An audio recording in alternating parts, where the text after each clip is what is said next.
Imagine a king so insanely wealthy, his fortune makes modern billionaires look impoverished by comparison. We're talking riches on a scale so incomprehensible, so outrageous, it literally defies description. Who was this person? And just how mind-blowingly rich was he? Meet Mansa Musa, the 14th century ruler of the Mali Empire in West Africa. By most accounts, Mansa Musa was likely the wealthiest human being in all of recorded history. A king draped head to toe in fine silk robes encrusted with diamonds, rubies, and every precious gem imaginable. Atop his head, a turban containing enough pure gold to construct an entire palace. When Mansa Musa traveled, his procession was a spectacle of epic proportions.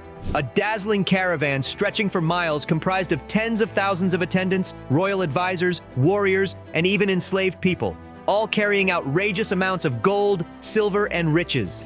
So how did one man from the ancient Mali Empire accumulate a fortune that has never been equaled? It all started with Mansa Musa's unlikely rise to power as a descendant of Mali's imperial family. The young man, originally named Musa Keita, was born a royal prince around 1280 along the Niger River. But despite his lineage, he faced an extremely unconventional path to the throne, passed over for ruler multiple times before unexpectedly claiming the crown in 1312. In 1312, Mansa Musa's predecessor, the ruling king, ventured out on an exploratory sea voyage and never returned. With the throne suddenly vacant, the cunning Mansa Musa seized power and became the new ruler of the vast Malian Empire at around age 32. So what made Mansa Musa so extraordinarily rich, the wealthiest person in all of recorded history? One word: gold. The Mali Empire sat atop one of the world's most productive gold mines. And under Mansa Musa's reign, Mali's production and trade of this precious metal reached incredible heights. Gold nuggets were so abundant, they literally littered the ground. Workers would scoop up gold dust with their hands and carry it away in bushel baskets. The mines produced stunning amounts. It's estimated they extracted over 8 tons of gold per year during Mansa Musa's rule. Controlling the sources of such immense riches, it's no wonder Mansa Musa became the wealthiest individual in history. And he used his fortune to build an empire unlike any the world had ever seen. As emperor, Mansa Musa governed the Mali Empire with a firm hand and sharp political acumen. He swiftly consolidated control, replacing those disloyal to his rule and assembling a large, professional military force to protect his reign. Mansa Musa then turned his ambitions outward, leading strategic military campaigns to conquer surrounding lands and expand Mali's borders and sphere of influence. However, the far-sighted ruler also heavily prioritized developing Mali into a prestigious center of trade, wealth, education, and Islamic scholarship. He poured immense funds into an array of ambitious construction projects, funding the establishment of universities, libraries filled with manuscripts, and breathtaking mosques and religious buildings. Among his grandest achievements was commissioning the construction of the legendary and ornate Djinguereber Mosque in the fabled city of Timbuktu, which still stands today as a historic landmark.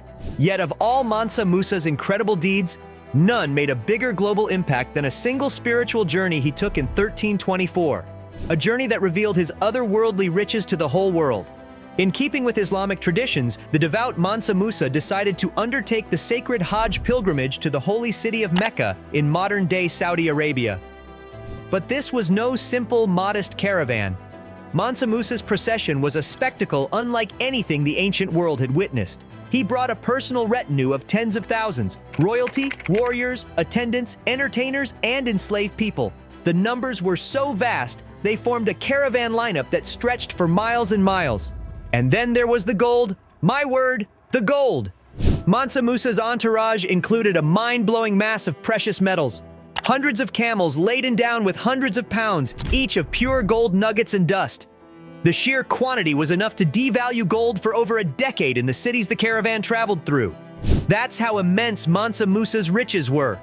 Even giving away a small fraction of his gold to guests along the way caused economic chaos by distorting regional gold supplies and prices.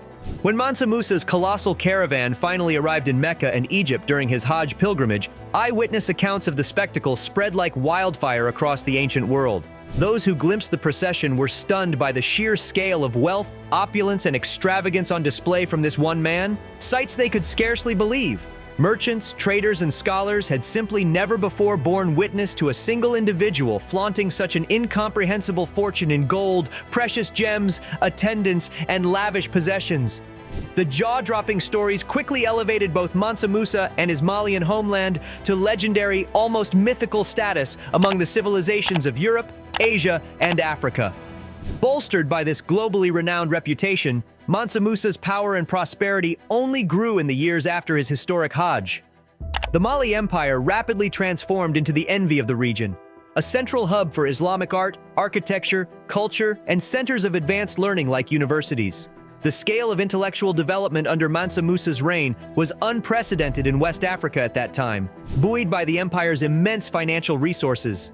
But naturally, no reign lasts forever. After around 25 years on the throne, the mighty Mansa Musa passed away sometime in the late 1330s. Frustratingly, the exact details around his final days and death remain shrouded in mystery, like many aspects of his incredible life. The historical records from that era are simply too sparse and conflicted to paint a complete portrait. But this much is clear: no one before or since has ever embodied the very essence of wealthy to such an incomprehensible extreme, which begs the question, how much was Mansa Musa actually worth? Attempting to calculate the total net worth of Mansa Musa and quantify his wealth in modern financial terms is an exercise in futility.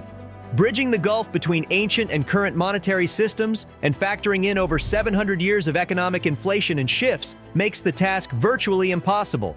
However, that has not stopped many historians, economists, and scholars from trying to ballpark Mansa Musa's net worth over the years, with estimates ranging from the hundreds of billions to incomprehensible trillion-dollar figures.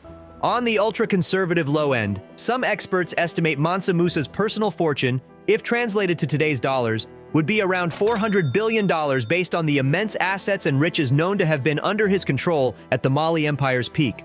However, other estimates attempt to literally quantify and sum the utterly mind-boggling physical quantities of gold he possessed and traded, leading to incredible net worth estimations as high as $700 trillion, trillion with a T. Mansa Musa's wealth was so immense, even conservative estimates equate to all countries' GDP combined, making today's billionaires appear impoverished, an unprecedented, almost inconceivable fortune. So the next time you think of the richest people throughout history, remember the name Mansa Musa, the humble ruler from West Africa who possessed almost unfathomable levels of wealth and power, a true golden king if there ever was one.